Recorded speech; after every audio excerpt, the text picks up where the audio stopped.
I will defeat you once and for all, Destroyah. Wait.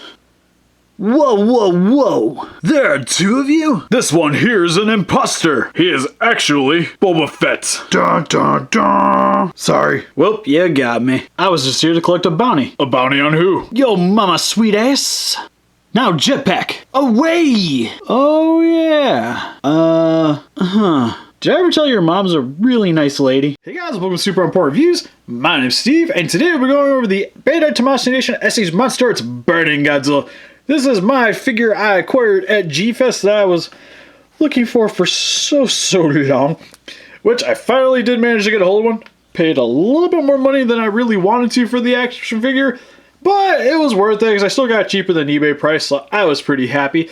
And as you might be able to tell a little bit, I got a slightly new setup right now where I can actually hopefully be able to do bigger figures from this table and not have it look atrocious with the ugly orange curtains.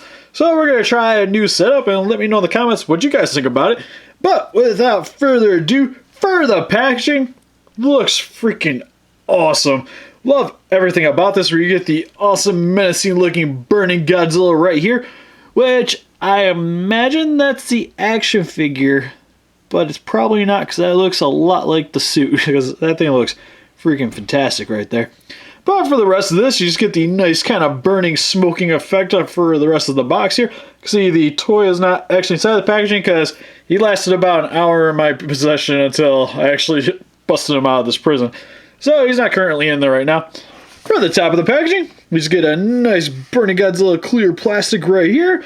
Get the image of the figure here, Godzilla 1995. Side of the packaging, get a nice black and white image of him roaring. Looks pretty cool. Godzilla in the same glittery effect that we got for Destroyah. For the other side of the packaging, more glitters. And for the back of the packaging, you just get Godzilla in a lot of awesome poses. A ton of Japanese that I can't understand. The Godzilla vs. Destroyah poster at the bottom, and some Lego Mumbo Jumbo. So let's get this guy opened up. Actually, he's already out of here, so let's get into him. Alright, so now that we have Godzilla out of my display case, because that's where he's been chilling for a little while, first we're going to go over some of his accessories, starting with two Maser tanks, which I'm pretty sure they're called Maser tanks. I'm a little bit rusty on these. But for the vehicles, they do look awesome. They're in this nice military green with silver here for the barrels. And what's cool is that I initially thought when I got these guys, I was going to be getting the same ones I got with the Tokyo Effect set. But they are actually slightly different than what you get in the set. Primarily this one, it has the missile pods on the side here, which looks really cool. And then this one's actually just an entirely completely different mold. Which what these were for is in the movie, they were actually trying to cool down Godzilla's body temperature by shooting him with freezing rays, I guess. And that's what these vehicles are pretty much here to help represent. And they all look really good. They even have a little bit of articulation where they can actually rotate. I haven't really messed around with this one, but they can rotate all the way around. So they do have a little bit of articulation, which is kind of cool because these things are stupid tiny, grabbing Godzilla for a second. Like here is Godzilla's foot next to these things, which is cool because that's pretty appropriate in my opinion, so I love that they scale very well with this. And here's another shot of them chilling next to the Burning Godzilla. And what's kind of cool too is he comes with an extra set of hands, but for his original hands, they're actually in a more kind of clenched position where it's very standard for the Godzilla look. And then real quick, how you get them off is pretty much like any of the other SH MonsterArts figures. You pretty much just want to make sure you're holding close to the ball joint here, so you want to grab at the end of the forearm and the base of the hand. And then you just pretty much pull it apart. Might be a little bit of a pain because I haven't actually done this before yet. Come on. There we go. Alright, that was a little bit of a pain in the butt. If you guys do have trouble with this, or when you're pulling it apart, if it does feel a little bit scary, just grab a hairdryer. Really helps out a lot to help soften the plastic, so you just pop these things in and out pretty easily. But we're going to grab his extra hand, and then you just pretty much insert it right back in, which this is really stiff still. Get in there, hand. Alright, we got the hand in. And then, actually, I'm just going to do this off camera. Right back, guys. Then for his other hands, they're in this more open, kind of ready to battle position, like he's about to claw at somebody's face. Which, personally, I kind of like these a little bit more, just because, especially with his overall very menacing appearance, it just kind of just makes him look a little bit more battle ready. than the little bit more clenched hands. So this is definitely going to be the way I'm going to be displaying them in my collection. And bringing them in for a closer look, head sculpt looks freaking awesome. Love all the molded details out of there, because each of these like teeth and stuff, and same with the skulls, are all individually sculpted. Like each of these are meant to look like that, which looks really good. Really love his eyes, where they have this nice flaming red and then some golden black for the pupils, which looks really sweet.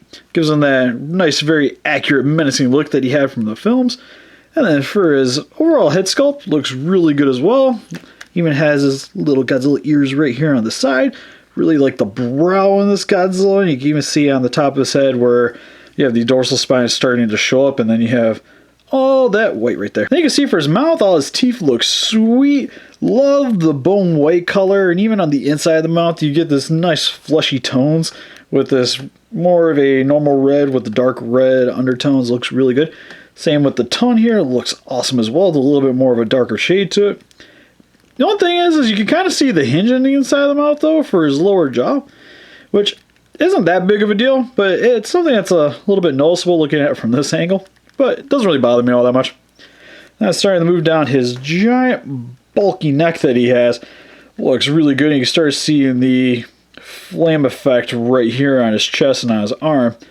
Which for his skin, it's a little bit of a darker charcoal color. Which on the camera here, it kind of makes it seem like it's a little bit brighter with all the lighting here. But it's actually a pretty dark shade.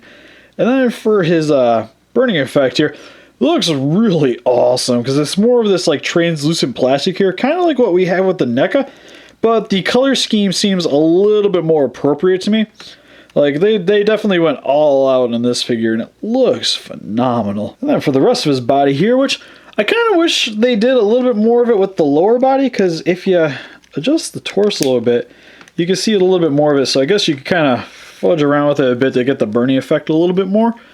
But it's not quite as awesome looking as it is on the chest as it is on the lower section here. But still looks really good nonetheless. And he even got the same effect coming along here on his legs. It looks really good.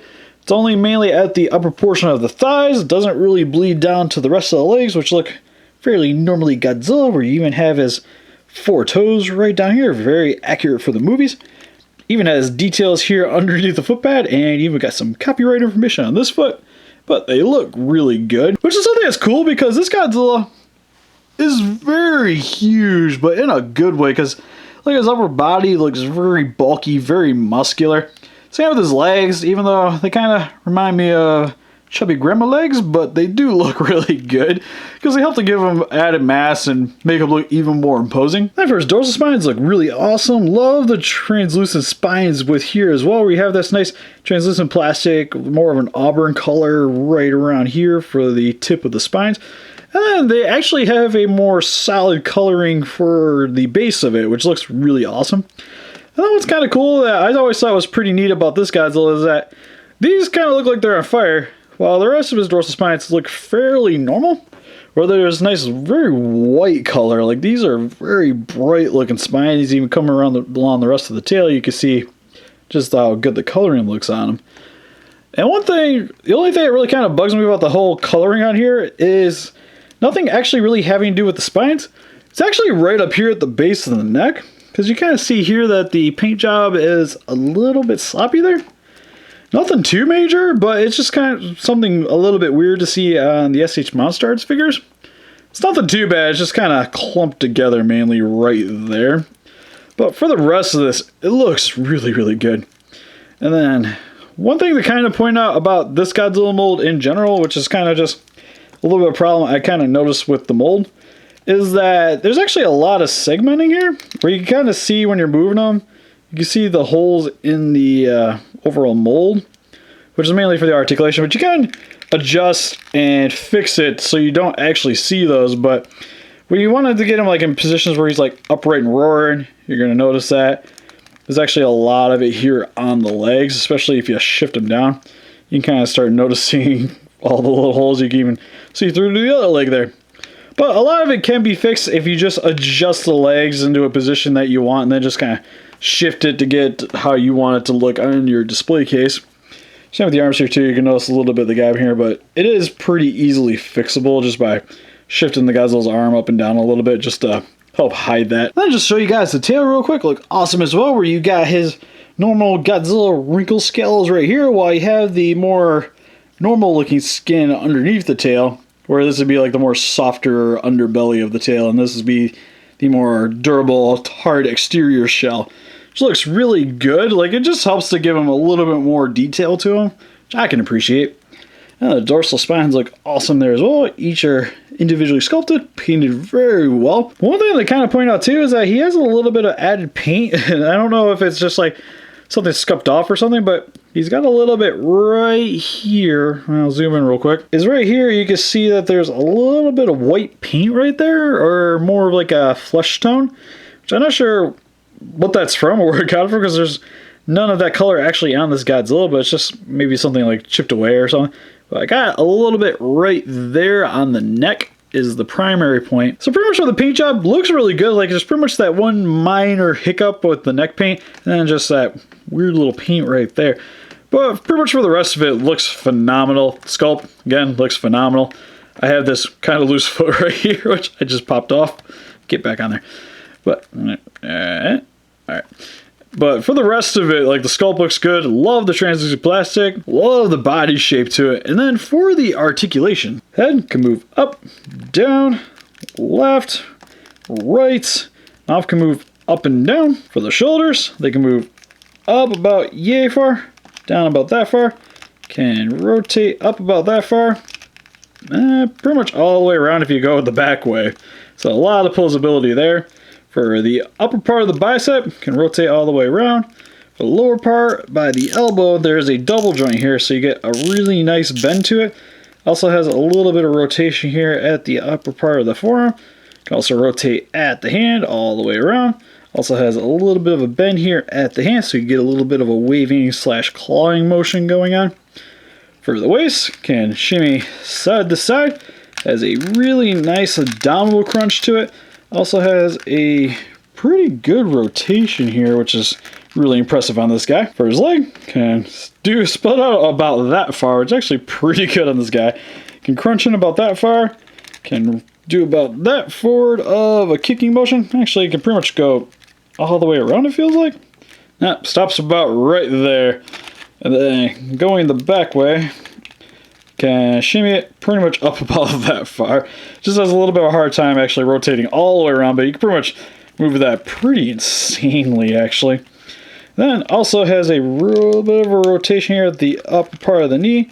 Has a really nice bend to it here at the knee. Like, surprisingly, it moves pretty well. But there is a lot of loose kind of just plastic just sitting on top of the joints here. But that kind of stuff can kind of shift around too a little bit. Also has a rotation here at the lower part of the knee. Has a nice bend here at the feet. Can also rotate all the way around. And has a little bit of a pivot to it. And then for the tail, you pretty much got the segmented joint starting here at the butt area. And then just pretty much each of these little lines coming along the tail here for the section. Each are their own articulated joints.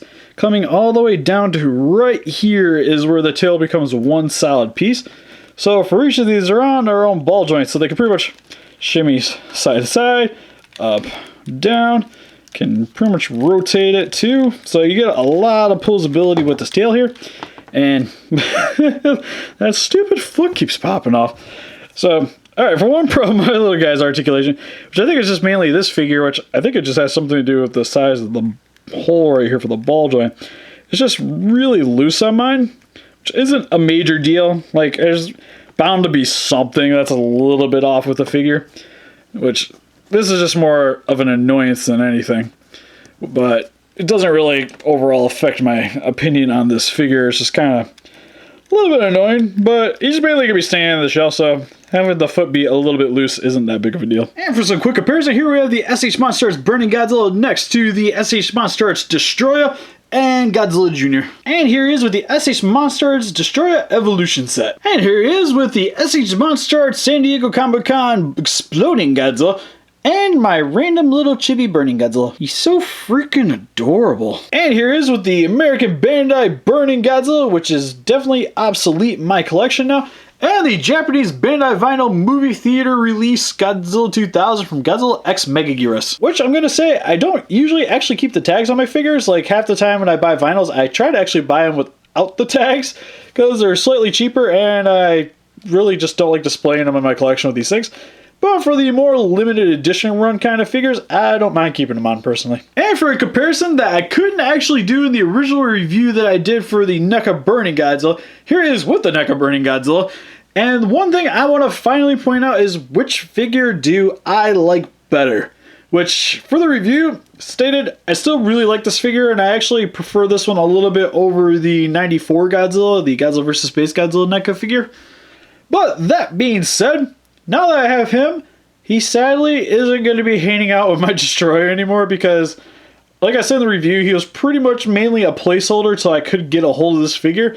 And now that I have it, I personally like this figure a lot more than this one, but you end up paying that in the price because Burton G right here ran me about 6 times as much as what this guy's going to run you at a Toys R Us. So for the price, still really like this guy. But if you're a hardcore collector and want something that's very accurate to the film and really awesome, then I would definitely go with the SH MonsterArts version here. So overall with the SH MonsterArts Burning Godzilla, I am super glad I picked this figure up at G-Fest because he was the only figure that I was really mainly missing in my collection for the SH MonsterArts line. And I missed my opportunity to pick him up for cheap way back when, and he sold out. So I ended up having to pay the price at the convention, which I was more than happy to pay for that price because, again, he was the only monster I was really missing for his film. And the NECA Godzilla did a pretty good job at replacing my collection, but personally, I'm an SH MonsterArts guy. I really needed this figure for my collection. The details on him are awesome. The articulation is really good. If you guys have the Rebirth Godzilla mold, it's literally the exact same mold, just in the Burning style, which I personally like a little bit more because Burning Godzilla is sweet. And getting this figure now makes me not really need the Rebirth mold nearly as much. Still kind of want to get it though, but I can live without it for a little while longer. And in the end, I would recommend picking up this figure if you can find him for a reasonable price. Right now, if I'm not mistaken, he goes for around $180 on eBay, which you can find him cheaper, but usually you're paying for the shipping for this guy. Or you gotta fight for the auctions to try to get him a little bit cheaper. At that price, it's hard to recommend because that's a lot of money. Like, I paid less for Destroyah. But if you can find him for a reasonable price, like I'd say somewhere in the $100 range, or if you're just in need of this figure as much as I was, then I definitely recommend picking up this figure because I don't see them re-releasing it anytime soon, at least in the Burning style. And this guy needs to be in your collection. So what do you guys think? Do you guys have the SH MonsterArts Burning Godzilla? Have you guys seen Godzilla vs. Destroyah, or is NECA just more your thing? Please let us know in the comments. We'll have closer pictures of this guy on Facebook. If you want to click the link in the description below, help us defeat those kaijus by hitting that like button. Subscribe to become a ranger today, and I'll see you guys in the next video. Bye-bye.